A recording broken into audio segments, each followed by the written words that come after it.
ಎಲ್ಲರಿಗೂ ನಮಸ್ಕಾರ. ಪ್ರತಿಯೊಬ್ಬರ ಮನೆಯಲ್ಲೂ ಇರಲೇಬೇಕಾದ ಆರೋಗ್ಯಕರವಾದ ವಸ್ತುಗಳು. ಮೊದಲನೇದು ಮಣ್ಣಿನ ಮಡಿಕೆ. ಮಣ್ಣಿನ ಮಡಿಕೆಯಲ್ಲಿ ಆಹಾರ ತಯಾರಿಸೋದ್ರಿಂದ ಆರೋಗ್ಯಕ್ಕೆ ತುಂಬಾ ಒಳ್ಳೆಯದು. ನಿಮ್ಮ ಆಹಾರದಲ್ಲಿರುವಂತಹ ಪೋಷಕಾಂಶಗಳು ನಾಶ ಆಗಲ್ಲ. ಟೇಸ್ಟ್ ಕೂಡ ತುಂಬಾ ಚೆನ್ನಾಗಿರುತ್ತೆ. ಜೊತೆಗೆ ಬೇಸಿಗೆ ಕಾಲದಲ್ಲಿ ಮಣ್ಣಿನ ಮಡಿಕೆಯಲ್ಲಿ ನೀರನ್ನ ಕೂಡ ಶೇಖರಿಸಿ ಇಡಬಹುದು. ಫ್ರಿಡ್ಜ್ ನೀರ್ನ ಕುಡಿಬೇಡಿ, ಹೀಟ್ ಆಗುತ್ತೆ. ಆದ್ರೆ ಮಣ್ಣಿನ ಮಡಿಕೆಯಲ್ಲಿ ಶೇಖರಿಸಿಟ್ಟ ನೀರು ಕುಡಿಯೋದ್ರಿಂದ ಮೆಟಬಾಲಿಸಮ್ ಹೆಚ್ಚಾಗುತ್ತೆ, ರಕ್ತದಲ್ಲಿ ಸಕ್ಕರೆ ಪ್ರಮಾಣವನ್ನು ಕಂಟ್ರೋಲ್ ಮಾಡುತ್ತೆ, ನೀರನ್ನ ಸ್ವಚ್ಛ ಮಾಡುತ್ತೆ, ನ್ಯಾಚುರಲ್ ಆಗಿ ಆಲ್ಕಲೈನ್ ಆಗಿರುತ್ತೆ.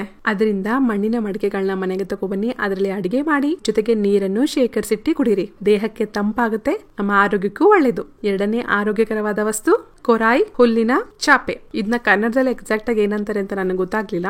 ಇಂಗ್ಲಿಷ್ ಅಲ್ಲಿ ಕೊರಾಯಿ ಗ್ರಾಸ್ ಮ್ಯಾಟ್ ಅಂತ ಕರೀತಾರೆ. ಇತ್ತೀಚೆಗೆ ಎಲ್ಲಾರ ಮನೇಲೂ ಪ್ಲಾಸ್ಟಿಕ್ ಚಾಪೆಗಳೇ ಕಾಣಿಸ್ತಾ ಇದೆ. ಪ್ಲಾಸ್ಟಿಕ್ ಮ್ಯಾಟ್ ನ ಬಳಸೋದ್ರಿಂದ ಬಾಡಿ ಹೀಟ್ ಆಗುತ್ತೆ. ಈ ಕೊರಾಯಿ ಹುಲ್ಲಿನ ಚಾಪೆ ದೇಹನ ತಂಪು ಮಾಡುತ್ತೆ. ಈಸಿಯಾಗಿ ಕ್ಲೀನ್ ಮಾಡ್ಕೋಬಹುದು, ತುಂಬಾ ವರ್ಷ ಬಾಳ್ಕೆ ಬರುತ್ತೆ, ಎಕೋ ಫ್ರೆಂಡ್ಲಿ ಕೂಡ. ಇದ್ರ ಮೇಲೆ ಕುತ್ಕೊಂಡು ಊಟನೂ ಮಾಡಬಹುದು. ಈ ಚಾಪೆ ಮೇಲೆ ಮಲಗಿದ್ರೆ ಒಳ್ಳೆ ನಿದ್ದೆ ಕೂಡ ಬರುತ್ತೆ. ಒಂದ್ಸಲ ಟ್ರೈ ಮಾಡಿ, ಈಸಿಯಾಗಿ ಎಲ್ಲಾ ಕಡೆ ಸಿಗುತ್ತೆ. ನೆಕ್ಸ್ಟ್ ಆರೋಗ್ಯಕರವಾದ ವಸ್ತು ಮೆಜರಿಂಗ್ ಕಪ್ಸ್. ಅದೇನು ಆರೋಗ್ಯಕರವಾದ ವಸ್ತು ಮೇಡಮ್ ಅಂತ ಎಲ್ಲ ಹೇಳ್ಬೇಡಿ. ಈಗಿನ ಕಾಲದಲ್ಲಿ ಎಲ್ಲರೂ ಯೂಟ್ಯೂಬ್ ನಲ್ಲಿ ವಿಡಿಯೋಸ್ ನೋಡಿ ಅಡಿಗೆ ಮಾಡ್ತಾ ಇದ್ದಾರೆ, ಕೇಕ್ಗಳು ಮಾಡ್ತಿದ್ದಾರೆ, ತುಂಬಾ ಸ್ನಾಕ್ಸ್ ಎಲ್ಲ ಟ್ರೈ ಮಾಡ್ತಾ ಇದ್ದಾರೆ. ಹೊರಗಡೆ ಹೋಗಿ ತಿನ್ನೋದಕ್ಕಿಂತ ಮನೇಲಿ ಸ್ವಲ್ಪ ರುಚಿ ಕಡಿಮೆ ಆದ್ರೂ ಆರೋಗ್ಯಕರವಾಗಿ ಮನೇಲೇ ಮಾಡ್ಕೊಂಡು ತಿನ್ನೋದು ಒಳ್ಳೇದು. ನಮ್ಮ ಹತ್ರ ಇರುವಂತಹ ಕಪ್ಪು, ಟೀ ಸ್ಪೂನು ಅವ್ರು ತೋರಿಸುವಂತ ಕಪ್ ಟೀ ಸ್ಪೂನ್ಗೆ ಈಕ್ವಲ್ ಆಗಲ್ಲ. ಅದಕ್ಕೋಸ್ಕರ ಮೆಜರಿಂಗ್ ಕಪ್ಸ್ ಅಂತ ನಿಮ್ಗೆ ಆನ್ಲೈನ್ ಅಲ್ಲಿ ಸಿಗುತ್ತೆ. ಅದರಲ್ಲೂ ಸ್ಟೀಲು ಅಥವಾ ಕಾಪರ್ ಮೆಜರಿಂಗ್ ಕಪ್ಸ್ ಮಾತ್ರನೇ ತಗೊಳ್ಳಿ, ಪ್ಲಾಸ್ಟಿಕ್ ನ ತಗೋಬೇಡಿ. ಆ ಮೆಜರಿಂಗ್ ಕಪ್ಸ್ ಬಳಸಿ ಆಹಾರ ತಯಾರಿಸಿ ಯಾವುದೇ ಆಹಾರ ಆದ್ರೂ ಕರೆಕ್ಟ್ ಆಗಿ ಮಾಡ್ಬೋದು. ಒಂದ್ಸಲ ಟ್ರೈ ಮಾಡಿ ನೋಡಿ. ನೆಕ್ಸ್ಟ್ ಎಲ್ಲರ ಮನೆಯಲ್ಲೂ ಇರಲೇಬೇಕಾದ ವಸ್ತು ರುಬ್ಬೋ ಕಲ್ಲು ಅಥವಾ ಕುಟ್ಟೋ ಕಲ್ಲು. ಮಿಕ್ಸಿ ಎಲ್ಲರ ಮನೇಲೂ ಇರುತ್ತೆ, ಆದ್ರೆ ಚಿಕ್ಕ ಕುಟ್ಟೋ ಕಲ್ಲಾದ್ರೂ ಮನೇಲಿ ಇಟ್ಕೊಳ್ಳಿ. ಮಸಾಲೆ ಕುಟ್ಟಿ ಹಾಕಿ ಅಡಿಗೆ ಮಾಡಿ, ಅಡಿಗೆ ಟೇಸ್ಟ್ ಬೇರೆ ಲೆವೆಲ್ ಇರುತ್ತೆ. ಒಂದ್ಸಲ ಟ್ರೈ ಮಾಡಿ.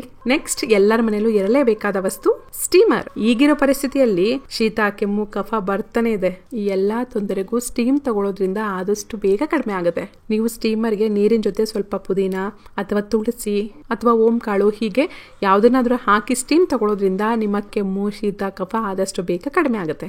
ನೆಕ್ಸ್ಟ್ ಎಲ್ಲರ ಮನೆಯಲ್ಲೂ ಇರಲೇಬೇಕಾದ ವಸ್ತು ಕ್ಯಾಸ್ಟ್ ಐರನ್ ಅಥವಾ ಕಬ್ಬಿಣದ ಪಾತ್ರೆಗಳು.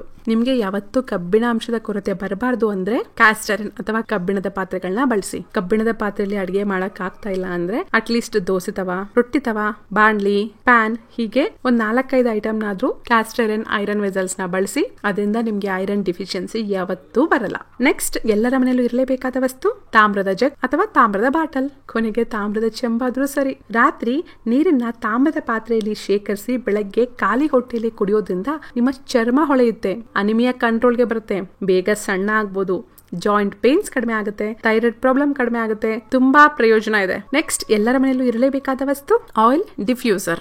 ತುಂಬಾ ಜನ ಮನೆಯಲ್ಲಿ ಸ್ಮೆಲ್ ಬರ್ತಾ ಇದೆ ಅಂತ ರೂಮ್ ಫ್ರೆಶ್ನರ್ಸ್ ನ ಬಳಸ್ತಾ ಇದ್ದಾರೆ. ಆ ರೂಮ್ ಫ್ರೆಶ್ನರ್ಸ್ ಅಲ್ಲಿ ತುಂಬಾ ರೀತಿಯ ಕೆಮಿಕಲ್ಸ್ ಇರೋದ್ರಿಂದ ಬ್ರೀತಿಂಗ್ ಪ್ರಾಬ್ಲಮ್, ಅಲರ್ಜಿ, ಆಸ್ಮಾ ಬರೋ ಚಾನ್ಸಸ್ ಕೂಡ ತುಂಬಾ ಜಾಸ್ತಿ ಇರುತ್ತೆ. ಅದ್ರ ಬದಲು ನ್ಯಾಚುರಲ್ ಆಗಿ ಆಯಿಲ್ ಡಿಫ್ಯೂಸರ್ ನ ಬಳಸಬಹುದು. ನೋಡಿ, ಈ ರೀತಿ ಇರುತ್ತೆ. ಇದಕ್ಕೆ 90% ಅಷ್ಟು ನೀರನ್ನ ತುಂಬಿ ಇದ್ರ ಕೆಳಗಡೆ ಕ್ಯಾಂಡಲ್ ನ ಇಡಬೇಕು.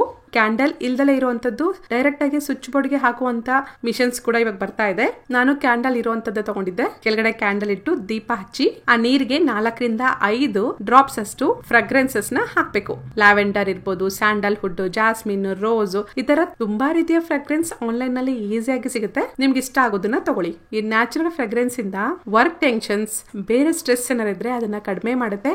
ಬೆಳಕು ಮತ್ತು ಪರಿಮಳ ಮನಸ್ಸನ್ನು ಪ್ರಶಾಂತವಾಗಿ ಮಾಡುತ್ತೆ. ಕ್ಯಾಂಡಲ್ ಬದಲು ಚಿಕ್ಕ ದೀಪ ಹಚ್ಚಿದ್ರೆ ತುಂಬಾ ಒಳ್ಳೆಯದು.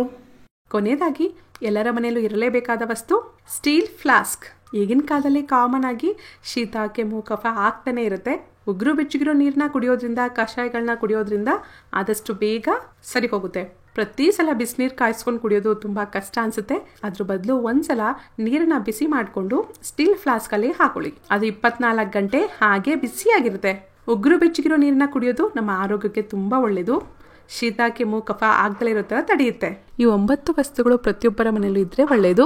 ಈ ವಸ್ತುಗಳು ಇಲ್ಲ ಅಂತಂದ್ರೆ ಇವತ್ತೇ ಆನ್ಲೈನ್ ನಲ್ಲಿ ಪರ್ಚೇಸ್ ಮಾಡಿ ಬಳಸಿ ಆರೋಗ್ಯವಾಗಿರಿ. ಈ ರೀತಿ ಒಳ್ಳೆ ಮಾಹಿತಿ ಇರುವಂತಹ ವಿಡಿಯೋಸ್ ಬೇಕು ಅಂದ್ರೆ ಕನ್ನಡ ಸಂಜೀವಿನಿ ವಿಡಿಯೋಸ್ ನ ನೋಡ್ತಾ ಇರಿ. ಜೈ ಹಿಂದ್, ಜೈ ಕರ್ನಾಟಕ ಮಾತೆ. ಸರ್ವೇ ಜನ ಸುಖಿನೋ ಭವಂತು.